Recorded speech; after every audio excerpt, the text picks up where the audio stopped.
Tahukah sahabat beriman, musuh terbesar kita di bulan suci Ramadan bukanlah dosa-dosa besar yang terang-terangan, bukan, tapi justru dosa-dosa kecil yang kita anggap remeh, yang kita lakukan setiap hari tanpa sadar. Dosa-dosa inilah yang pelan-pelan merobek tirai ampunan Allah, membuat hati kita mengeras dan pahala puasa kita menguap tanpa bekas. Mari kita bahas tuntas mengapa hal-hal sepele ini jauh lebih berbahaya daripada yang kita duga. Assalamualaikum warahmatullahi wabarakatuh. Sahabat beriman yang dirahmati Allah, semoga Allah senantiasa melimpahkan rahmat dan keberkahannya kepada kita semua di bulan yang penuh mulia ini. Kita semua berjuang keras di bulan Ramadan, menahan lapar dan dahaga, berharap penuh maghfirah, penghapusan dosa, dan pembebasan dari api neraka. Namun, pernahkah terlintas di benak kita mengapa ampunan itu seolah-olah sulit diraih, padahal pintu rahmat sedang terbuka lebar? Jawabannya seringkali kita tersembunyi, bukan pada seberapa banyak kita salat malam, melainkan pada seberapa banyak kita membiarkan kebocoran-kebocoran amal yang disebabkan oleh dosa-dosa kecil yang kita dianggap biasa. Kita harus segera sadar bahwa amalan baik membutuhkan kehati-hatian dalam menjaganya. Saudaraku, mari kita bedah satu persatu sumber kebocoran pahala ini. Dosa pertama yang paling takut dan kronis yang mungkin tanpa kita sadari saat berbuka puasa adalah ghibah, yaitu ghibah atau membicarakan aib saudara kita. Allah sendiri telah memberikan perumpamaan yang sangat mengerikan, yaitu seperti memakan bangkai saudara sendiri. Bayangkan, lisan kita yang seharusnya basah dengan zikir dan istighfar justru sibuk mengunyah daging busuk sesama muslim. Ghibah ini tidak butuh tempat khusus. Di grup WA, di sela-sela jam kerja, bahkan setelah tarawih sambil minum teh, lisan kita bergerak begitu saja, merusak ibadah puasa dari pondasinya. Kita berpuasa menahan makan, tapi tidak menahan lisan dari makan kehormatan orang lain. Jika ghibah tidak segera dihentikan, ia akan menjadi penghalang utama bagi kita untuk merasakan ketenangan Ramadan. Dosa kecil kedua, namun efeknya sangat besar, sering dijuluki sebagai syirik tersembunyi, yaitu riya. Riya adalah ketika hati kita beribadah bukan murni karena Allah, melainkan ada bisikan halus mencari pujian dan pengakuan manusia. Kita mungkin bersedekah besar, tapi hati kita berharap pengakuan manusia. Kita butuh bersedekah besar, tapi hati berharap tetangga melihat. Kita salat malam di masjid, tapi berharap ada yang merekam dan mengunggahnya. Di era digital ini, ria semakin mudah menyelinap. Kita pamerkan ibadah kita seolah-olah berlomba meraih pujian. Sahabat beriman, amalan yang dicampur riya, seberapapun besarnya, bisa jadi seperti debu yang ditiup angin kencang. Hanya Allah yang berhak menilai ketulusan, dan jika niat sudah bergeser sekecil apapun dari jalur ikhlas, maghfirah Ramadan akan menjauh dari pelukan kita. Ini adalah ujian keimanan kita yang paling berat dan tersembunyi. Kemudian ada medan perang yang sangat berbahaya bagi kita semua, yaitu maksiat digital. Kita sudah berpuasa dari makanan, tapi mata kita terus-menerus berbuka dengan tontonan. Mata kita terus-menerus membuka dengan tontonan yang haram atau sia-sia.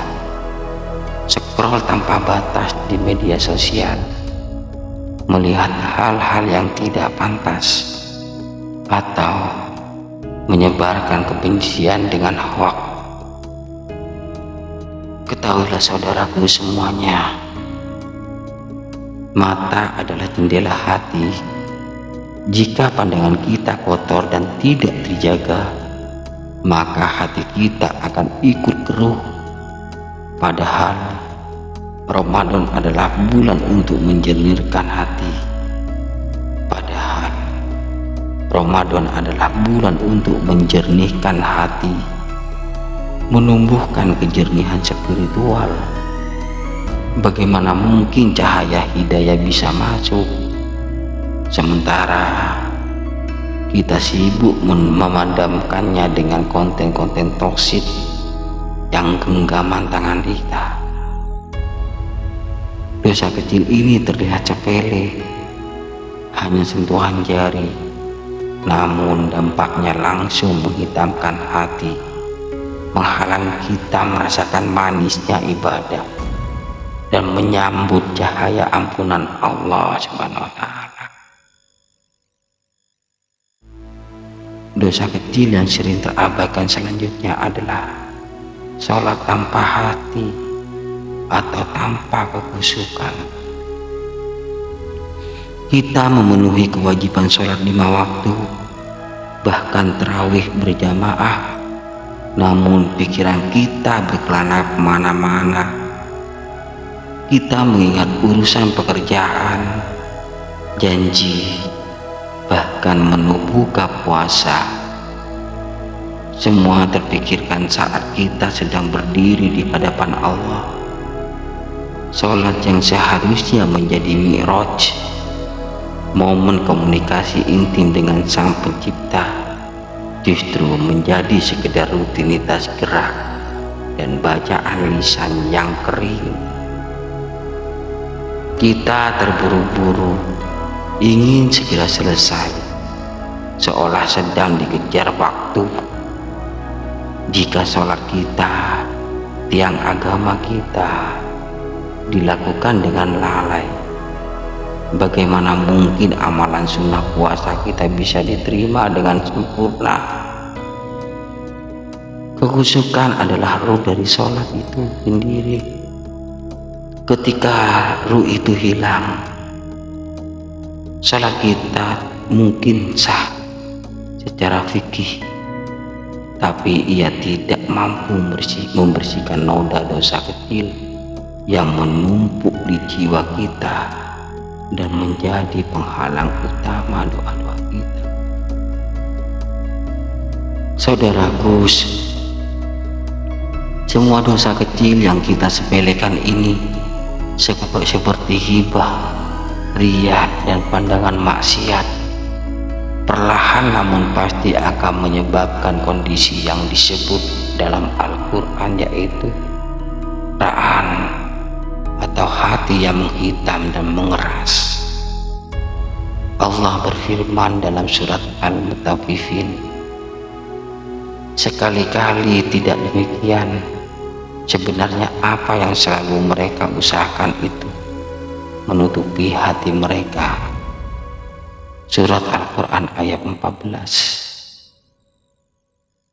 Dosa yang terus-menerus dilakukan walaupun kecil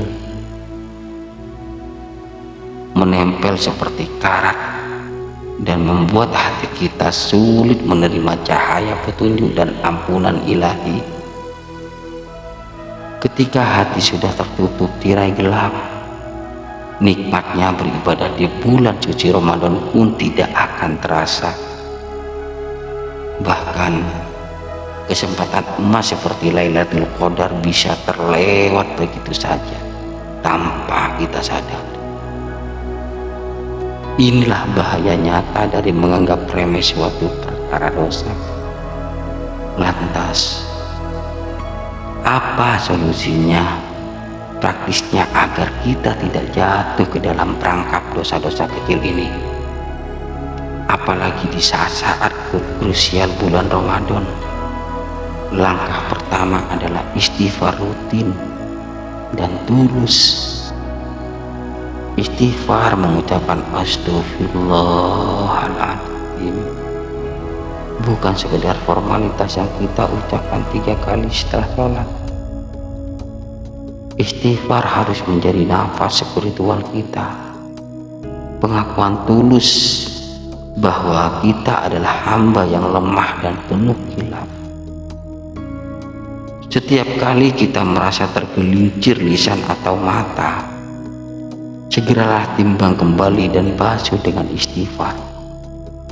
Rasulullah SAW, padahal beliau adalah manusia paling suci dan dijamin surga, beristighfarlah lebih dari 70 hingga 100 kali dalam sehari. Dan bagaimana dengan kita yang dosa kecilnya saja sudah menggunung? Mari kita jadikan istighfar sebagai alarm pembersih hati yang berbunyi sepanjang hari di bulan ini, yaitu bulan Ramadan. Solusi kedua yang sangat mendesak adalah menjaga lisan dan fokus pada koreksi diri sendiri. Jika kita merasa mudah tergelincir dalam ghibah atau perkataan sia-sia, terapkan prinsip lebih baik diam. Rasulullah SAW bersabda, barang siapa yang beriman kepada Allah dan hari akhir, maka berkatalah yang baik atau diam. Ganti obrolan yang tidak bermanfaat dengan zikir atau muhasabah diri, daripada sibuk mencari kekurangan orang lain. Alihkan energi tersebut untuk menambal kekurangan amal kita sendiri. Ramadan adalah momentum terbaik untuk melatih lisan kita menjadi lisan yang memancarkan rahmat, bukan yang meracuni pahala dan hati orang lain. Ini adalah jihad internal kita yang paling utama, sebuah perjuangan untuk memuliakan puasa kita dari setiap kata yang keluar tanpa kendali iman. Solusi ketiga adalah melakukan puasa digital dari hal-hal toksik. Mari kita bersikap tegas terhadap penggunaan gawai kita di bulan suci Ramadan itu. Tentukan waktu khusus bebas gawai, terutama setelah subuh dan menjelang maghrib, agar kita bisa fokus membaca Al-Quran atau merenung. Hapus atau mute akun-akun yang memicu riya, yang isinya hanya pamer atau yang sering menyebarkan kebencian. Kita sebenarnya harus sadar dari ponsel yang berada di tangan kita adalah alat. Ia bisa menjadi pedang yang memanen dosa atau tangga menuju surga. Gunakan ia untuk ilmu yang bermanfaat, mendengarkan ceramah, atau berbagi kebaikan. Jangan biarkan ia menjadi pintu gerbang maksiat yang sia-sia. Mencuri waktu berharga, mencuri waktu harga ampunan kita, dan merusak kualitas ibadah kita secara keseluruhan. Sahabat yang beriman yang dirahmati Allah, ingatlah baik-baik pesan ini. Jangan sampai Ramadan kita yang penuh perjuangan, menahan haus dan lapar, berakhir sia-sia hanya karena dosa-dosa kecil yang kita anggap enteng. Jangan sampai kita hanya menghapus lapar, tapi gagal total menghapus dosa. Dosa-dosa kecil itu ibarat lubang-lubang di kapal amal kita. Dosa-dosa kecil itu ibarat lubang-lubang di kapal amal kita. Jika dibiarkan, ia akan menenggelamkan seluruh bahtera kebaikan. Mari kita berkomitmen untuk membersihkan hati sepenuhnya, memohon ampunan Allah atas setiap kelalaian. Jika konten ini menyentuh hati saudaraku, mohon bantu bagikan kepada yang lain agar memanfaatkan, meluaskan. Tulis amin di kolom komentar sebagai doa kita bersama, dan mari kita saling mendoakan agar kita semua diampuni dan dipertemukannya dengan kemuliaan, yaitu Lailatul Qadar. Wassalamualaikum warahmatullahi wabarakatuh.